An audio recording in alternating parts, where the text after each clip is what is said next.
What is up sa inyo guys? Welcome back sa panibago ng video and tayo po ay nagbabalik sa Minecraft guys. Pero this time ay nandito po tayo sa Legendary Craft Season 1 SMP.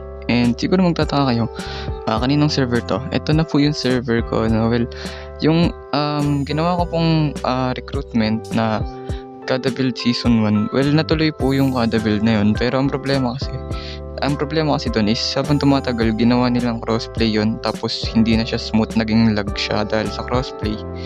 And ayun, so gumawa na lang bagong server which is itong Legendary Craft SMP Season 1 na pure bedrock. So kung gusto mo sumali dito and content creator ka rin, small content creator kagaya ko, andyan yung link sa description, click mo lang yan and i-PM mo lang ako.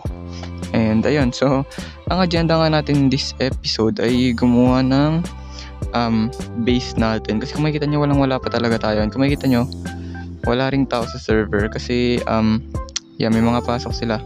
So ako lang yung online ngayon and may pasok naman ako pero mamaya pang hapon. Pero yun nga, ang bala kong gawin ngayon ay gumawa ng base natin dito.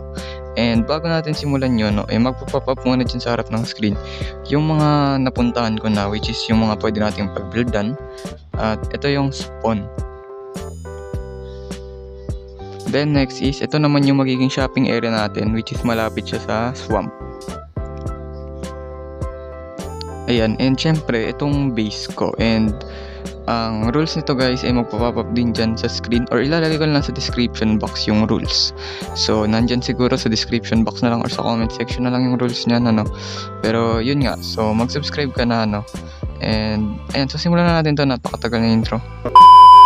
Yan, so pero yun nga, and kung makikita nyo, bago natin simulan yung i-build natin for today, makita nyo, pinatag ko na to. And kung makikita nyo rin dito ay gumawa ako ng maliit na kelp farm dito. Ayan, mano-manong kelp farm yan. And kakagawa ko lang nito actually. And kung makikita nyo naman ay nagpo-produce naman siya ng marami, which is goods yan kasi ibebenta ko to sa shop. So siguro mangyari dyan is tayo magkakaroon ng pinakaunang shop dito. Pero ayun nga, so ayan, mga fully grown, mabilis silang lumaki, Dapat nga nilaliman ko pa, pero sige, okay na to, madami naman siyang produce. Magwa one stock na kagad siya. Pero yun nga, kung makita nyo, inilawan ko na rin tong base. And yeah, so kaya magkakaliwa kami ng base, mga 1k blocks away from spawn and 300 blocks away from other bases. Dahil gusto ko is sarili kaming nether portal. And para rin malawak yung sasakupin namin and malawak din yung magiging pagtatayuan namin ng mga bases namin. Pero yun nga, so makikita nyo, hindi ba naman to fully naiilawan kasi dito sa part na to ay wala pang ilaw and may mga nag-i-spawn dyan. Pero di naman nila ako nakikita dun banda. Pero ayun, so siguro i-build na natin to, tama na to. So ang gagawin ko muna is kukuha muna tayo ng mga kahoy kasi siguro ang gagawin ko is medieval medieval this season 1. So ayan, siguro magme-medieval build tayo and dito natin itatayo yung base natin na nakaharap dito sa part na to. By the way guys, yung spawn pala is dito sa part na to, kaya kung makikita nyo may boat dito kasi medyo malayo-layo rin yung nilakbay ko. So ayun, siguro magta-time lapse na lang ako or something sa paggawa ng mga puno. Pero yun nga, so babalik na lang sa inyo kapag nakakuha na tayo ng maraming materials. Let's go! So kung mapapansin nyo naman po, kung makikita nyo naman, nilipat ko na dito yung ating mga puno, Kung makikita nyo, puro oak lang to and meron pa akong 50 stock ng oak sapling dito. And kung makikita nyo mga oak dito ay wala na, kinalbo ko na. So kung makikita nyo rin, nakakuha rin tayo ng 1 stock and 35. So hindi ko sigurado kung tama na yan, pero kung kulangin man yan, hindi kukuha tayo ulit mamaya. Then next na ating kukunin ay walang iba kundi yung mga cobblestone. And siguro tatry ko na rin i-convert yung minahan natin papunta sa y-54 kasi so 54 to 59 daw yung mga swerteng kuhaan ng diamonds dito sa new update. So titignan din natin yun ngayon, and yun nga, so gagawa ko ng minahan. Pero bago yun ay magtanim muna tayo. Ayan, so itatanim ko muna itong mga puno na to. And babalik na lang sa inyo kapag nakakuha na tayo ng maraming kahoy. Ay, ng kahoy, ng maraming bato.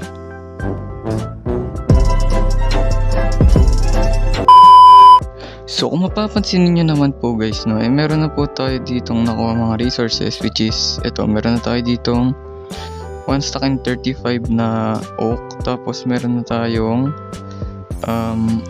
ilan to?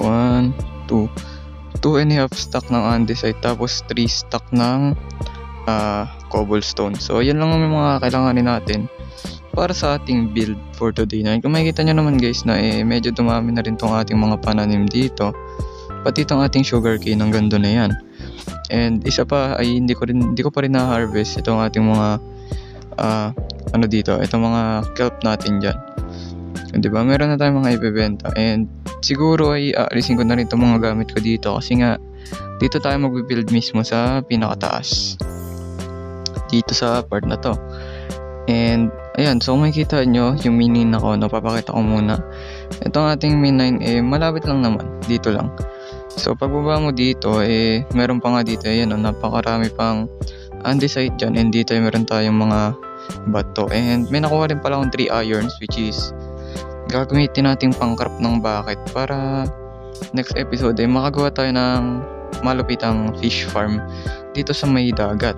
Pero yun, so siguro dapat mag-subscribe ka na kasi alam mo na tayo mga ganito boy, bibigyan kita ng time-lapse kung paano natin gagawin yung pinaka-base natin.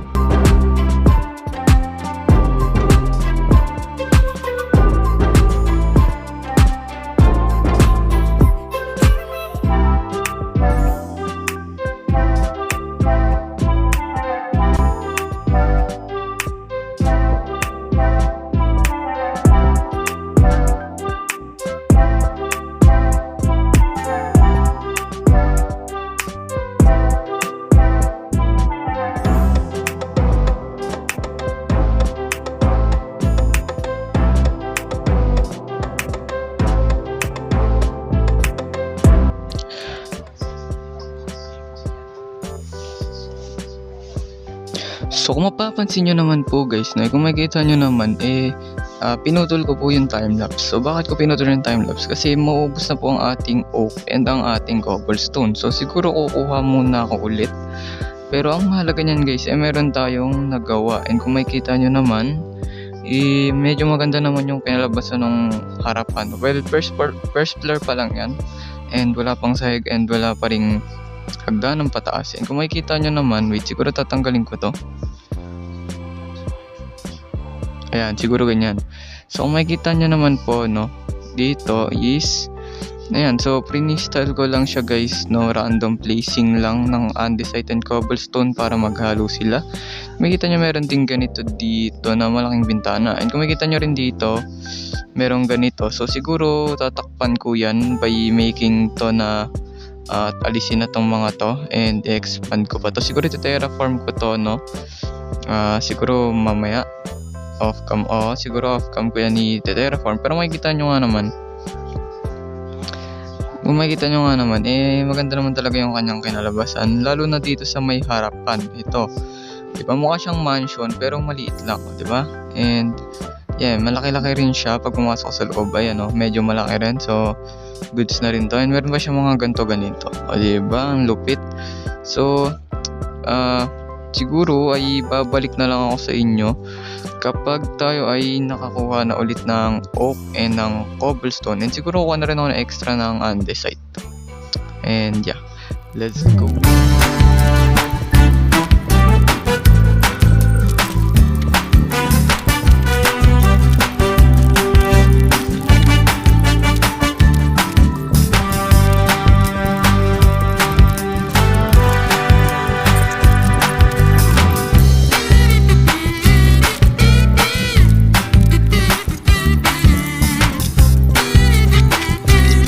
So kung mapapansin nyo naman po guys, no, eto na po siya, no. So natapos na natin tong first and second floor pero hindi pa naman talaga siya natapos na buo. Kasi kung makikita nyo po dito sa may loob, ayan, meron pang hindi natatapos dito sa may sahig ng first floor. Pero yung sahig ng second floor guys ay tapos na. Ito, ayan, so tapos na tong second floor. Pero ang gagawin pa natin ay itong pinakabubong at saka tong salamin, tapos yung sahig ng first floor, tsaka yung pinaka-design niya mismo. Pero makikita nyo naman, napakaangas niya, no? Ayan, no? Diba? And hindi naman siya ganun kalakihan kasi kung pupunta dito, ayan, so hindi niya nasakop kasi inusog ko to, no? Makikita nyo, pag nag-type ka dito, ayan, no? May butas pa dyan, may lama pa nga doon. Pero yun nga, so kung makikita nyo naman, pero ang ganda ng kinalabasan niya guys, no? And siguro ay dito ko na siguro i-end tong video na to kasi masyado nang matagal tong video, no? And ang hirap kasi mag-edit sa totoo lang. Kahit hindi ka pa yung pinaka naka-PC, kahit sa Android ka pa lang nag-edit, mahirap na talaga. Lalo na kapag mahaba mga videos, mahirap yun. Pero yun nga, so makikita nyo naman, goods na siya, no? And ayan, so ito ang magiging tema natin this season, ano, medieval yan. Para sa akin medieval yan, pero di ko sigurado kung medieval talaga yung looks niya. So yun, maraming salamat sa panonood, no? Sana nag-enjoy kayo. Well, pasensya na kung ganito lang tong video natin for today kasi may pasok pa ako mamayang 11 and 9:50 na, so kailangan ko mag-ayos.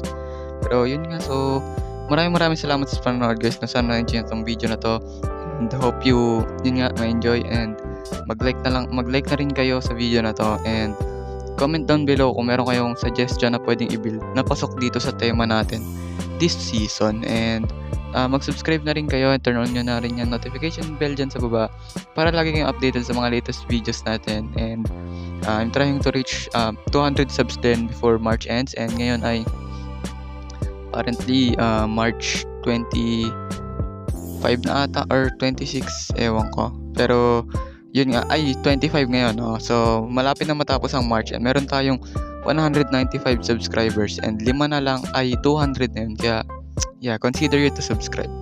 So yun lang, and kung gusto niyo sumali, nandyan sa description box yung aking Facebook page mismo. Mag PM lang kayo dyan, and hinahanap ko dito is active member and content creator in any platform, kahit sa TikTok, Twitch, Bigo, or sa kahit saan, basta nakakapag-content ng mga videos, pasok ka dito. So yun lang naman, maraming salamat sa panood. Gusto muli, and see you next episode.